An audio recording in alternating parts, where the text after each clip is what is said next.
Hello everyone. Welcome back. We are here for another episode of Mic Drop, and it's episode 8 today. We're very excited. I'm joined here with Will and Katie. Hi, guys. Hello. Yeah, and you guys know the drill here. Mic Drop, we kind of just talk about what's going on in music, what we want to talk about, and yeah, that's the basis of it. So we're going to go straight in and we're going to start off with Will, who's going to be talking about Katseye and a lot of the stuff around that. So we'll get us started. Yeah, so there's kind of been a lot of media attention around Katseye. I mean, recently they were just at Coachella, and but a lot of that attention has been around one of the members, Manon. Back in February, I want to say, it was announced that she was going on a health hiatus. But there's been a lot of conspiracies and theories within the fan base saying that they've actually wanted to just remove Manon from the group as a whole. And they've just used the health hiatus kind of as a cover, as like a mirage almost to why she's not included, because there's been moments where she's missed from promotional videos. With their new single Pinky Up, it was just the five current members with a complete removal of Manon. Um, Even during like the documentary that kind of formed them together, those producers arguing that they don't really like Manon, they don't really want her in the group, but obviously she made the final cut anyway. And a lot of people in the fan base have grown attached to Manon. They really enjoy what she does, and they feel like she's a true superstar. And I feel like this is a common theme that we kind of see with girl groups, is almost this predatorial contracts that we see. Um, and a lot of it, like Katseye is ran by a big Korean music company called Hybe. So they kind of come from that, and they were kind of a Western bridge for Hybe.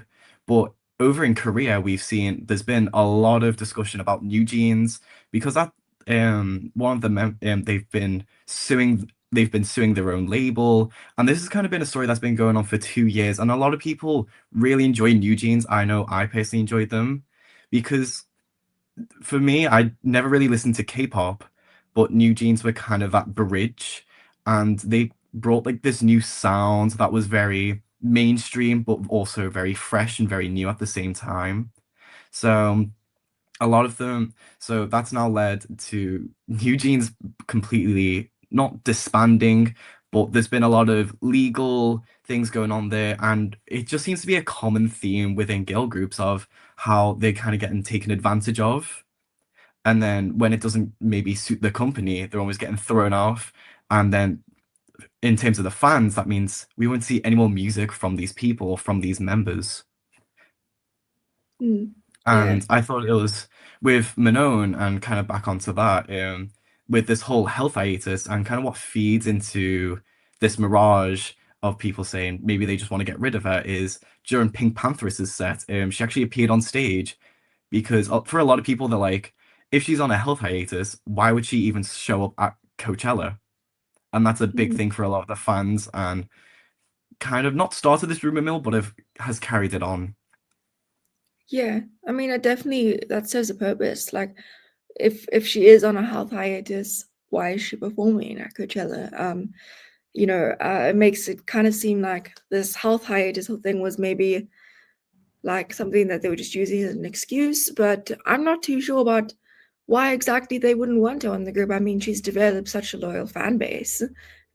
Katie, do you follow any K-pop groups or all those kind of groups, girl groups in general like that? Not K-pop. I actually haven't heard of that band. But it did remind me a little bit with the stuff that went on with Little Mix a few years ago. I know when Jessie left the band, there was a whole documentary about it, wasn't there? But it seemed like there was a lot of issues surrounding. She felt a bit like she was the least favorite member of the band, and the way the media treated her and all of that kind of thing. But I do think that is something that's quite often tied into girl groups for all of them. But I think quite often there seems to be one member that ends up with like the brunt of it, really. Yeah. No, for sure. We've definitely seen that. I mean, we also had it with Camila Cabello. Where was she in? She was on a Little And Mix. Fifth She was in Harmony. Harmony. Yeah, I mean, she was quite favored, and everyone else was kind of pushed to the side. But I mean, I have seen, especially with K-pop groups, they often work. They really overwork they female singers. I've seen so many instances on stage where a singer will just faint on stage, and it really does go to show, Will, like you were saying, like what is going on behind the scenes. Yeah. I don't know, Will, what are your theories? Do you think that it was a cover up, or I she's mean, actually? I think I kind of side with a lot of it. I think that it very much it can be a cover up because she's missed from whenever they've done collaborations with bands and with other brands. Manon has just seemingly went missing. I think it was like one of the doll brands. I think it was maybe the Monster High dolls, and they had each member talk about their own specific doll, but Manon was just missing, even though she was present in the moment. They kind of didn't really touch on her. So I think it's a lot of things that have built up over time, and when they've hit that, and but she's still making public appearances, for a lot of people, they think, oh, she is either being forcibly removed, or maybe she's over it and just wants to leave herself. But Yeah. obviously, for a lot of fans, that is a big miss when it comes to Katseye. Yeah. Yeah, I mean, gosh, we definitely see this in media with a lot of female singers. We were going to talk about a different topic now, but I think this is a really great segue to Katie's topic, which is Chappell Roan, and everything that's going on with her. I mean, Katie, why don't you explain the background of it and what's been happening? So, I mean, Chappell's one of those people that I feel like she's always in the media for the wrong reasons. Like, there's a lot of negative press around her at all times, but the story that's kind of everywhere at the moment is to do with an interaction that one of her guards, which turned out to not even be one of her security guards, had with a footballer's daughter and wife. Apparently he made them cry because she went to go smile at Chappell, but it turned out it was absolutely nothing to do with her. Wasn't anyone hired by her, she didn't even know it had happened. But I just thought the whole story is just another instance of her name being dragged through the mud, really. And I'm a massive Chappell fan. I think that her media presence is great and it's exactly what the industry needs. I think that it's such an exploitative world, particularly for women, and it's so rare to see people stand up against it. And I think all the backlash she's getting is just in response to people seeing a woman behaving in a way they don't want her to. She's standing up for her own boundaries. I mean, no one's going to feel safe when people are shoving cameras in their face, when people are running up to them. And that's a really human way to react. And I think it wouldn't be the same if it was a man, and I do genuinely believe that. And politically, she's so great in every other way. So I think it says a lot about the industry, the treatment she's getting from it. Yeah, I 100% agree with you there, Katie. I mean, we've seen this with Chappell so many times, and it makes me very sad because I do agree with you. If it was a man, it would be a very different instance. As we know, she's been very public with how she disagrees with paparazzi, and like on the red carpet, people screaming at her to smile and this and that, and she stands up for that. We know this is a huge issue, the paparazzi, when it comes with celebrities, the disrespect, the stalking, all of that. And I mean, gosh, I don't want to like shade, but I mean, we've seen it in the past with Justin Bieber, who also stood up to the paparazzi, but he wasn't called rude for it. It's just like this double standard we're seeing. I personally think it's great that she brought light to that because it's something we need, and we've seen on future, like present now red carpets, people are actually the paparazzi when Chappell is present. They are respectful, and I think that's how it should be. I don't know. Well, what do you think? I think they just hate it because it's the fact that it's a woman standing up for herself. Yeah, And you see this a lot, and every time she reacts negatively, but I feel like the general population thrown in that situation would also react negatively. So when she does stand up for herself, all of a sudden there's all these negative headlines and stories in relation to that of because you see, I feel like I see these videos quite frequently of Chappell maybe getting out of a car to go into a hotel and there's paparazzi there lining up for her just to see her. And I feel like you just start it's over and over again. I feel like I see the same stories 5, 10 times happening over and over again. We know that Chappell reacts negatively to the media, so I don't understand why they bother to provoke it. And that's Yeah. what I don't understand. Yeah, I think they provoke it because they know it's gonna make their headlines, which is just it's exploiting her, and I really don't like it. I also think I've seen so many comments about people saying, "Oh, with Chapel, maybe she just doesn't want to be famous and this and that." But okay, fine, that can be your opinion. But also at the same time, isn't the whole point of being an artist to sing your music and have people appreciate your music? I wouldn't say it's about the paparazzi and how aggressive or how media is explaining her. Why can't we just go back to celebrating her art, which I think is incredible? I love her music. Katie, how long have you been a fan of Chapel? I think definitely a few years. I remember when Hot to Go came out, I was straight on that, like a big fan. Yeah. But for me, like I do like her music, but I think it really is her as a person that kind of cuts through, and the way she challenges the industry in general. And I think with her as well, she's always been someone that kind of wants this Hannah Montana divide, and she's very vocal about that. Like obviously Chappell Roan is a stage name, and she gets dressed up in drag when she performs. Like she wants this divide, and it's not something she hides. And I think that it would be probably better for everyone if we adopted more of this model. But at the end of the day, even if that's just something she wants, she's saying no, and people should respect her. I completely agree. I think it's, again, yeah, it's something people should respect, not criticize. And as you were saying, Katie, we need more people like that who are able to stand up and speak their truth. But I mean, I seem there's like a theme that's going around in this conversation, which is a lot about female artists and the scrutiny they face, whether that be from their producers or their team behind them or the media.